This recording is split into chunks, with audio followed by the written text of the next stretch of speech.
আদি পুস্তক ৬ষ্ঠ অধ্যায়। যখন পৃথিবীতে মানুষের সংখ্যা বৃদ্ধি পেতে লাগল ও তাদের বহু কন্যার জন্ম হল, তখন ঈশ্বর সন্তানেরা দেখল আদম কন্যারা কতই না সুন্দরী ছিল, এবং তাদের মধ্য থেকে যতজন খুশি ততজনকে বিবাহ করল। প্রভু বললেন, মানুষের ভুল ভ্রান্তির কারণে আমার আত্মা তাকে সবসময়ের মতো চালিত করবেন না। সে তো মাংস মাত্র, তার আয়ু বরং হবে ১২০ বছর। সেকালে এবং পরবর্তীকালেও পৃথিবীতে মহাবীরেরা ছিল। ঠিক সে সময়ই ঈশ্বর সন্তানেরা আদম কন্যাদের সঙ্গে মিলিত হল এবং তাদের মধ্য দিয়ে তাদের পুত্র সন্তান হল। এরাই সেকালের নামকরা বীর। প্রভু দেখলেন পৃথিবীতে মানুষের ধূর্ততা বড়, তার অন্তর সারাদিন ধরে কেবল অধর্মেরই চিন্তা আঁটছে। পৃথিবীতে যে তিনি মানুষকে নির্মাণ করলেন, তার জন্য প্রভুর দুঃখ হল, তিনি মনক্ষুণ্ণ হলেন। প্রভু বললেন, আমি যে মানুষকে সৃষ্টি করেছি তাকে পৃথিবীর বুক থেকে উচ্ছেদ করব। মানুষের সঙ্গে যত পশু, সরীসৃপ ও আকাশের পাখিদেরও উচ্ছেদ করব, কেননা আমি যে তাদের নির্মাণ করেছি তার জন্য আমি দুঃখিত। কিন্তু নোয়া প্রভুর দৃষ্টিতে অনুগ্রহের পাত্র হলেন।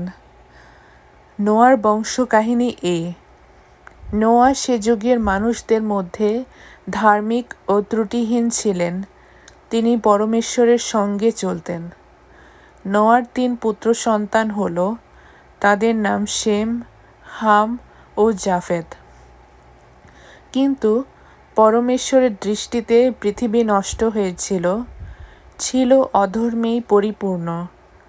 পরমেশ্বর পৃথিবীর উপর দৃষ্টিপাত করলেন, আর দেখো, পৃথিবী নষ্ট হয়েছে, কেননা পৃথিবী জুড়ে সমস্ত প্রাণীর চলাফেরা নষ্টই ছিল।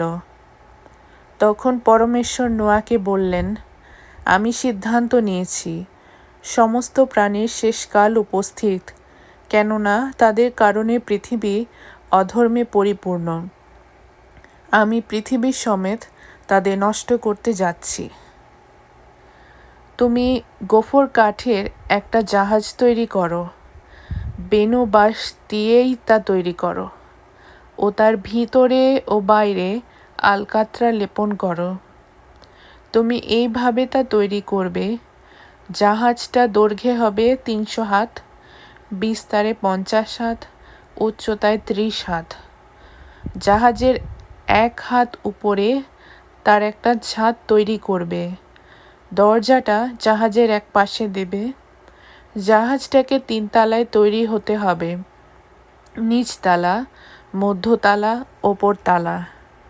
আর আমি আকাশের নিচে যত জীবজন্তুর মধ্যে প্রাণবায়ু রয়েছে সে সকলকে বিনষ্ট করার জন্য এখন পৃথিবীর উপরে জলপ্লাবন ডেকে আনছি। পৃথিবীর সব কিছুই প্রাণত্যাগ করবে, কিন্তু তোমার সঙ্গে আমি আমার সন্ধি স্থাপন করব।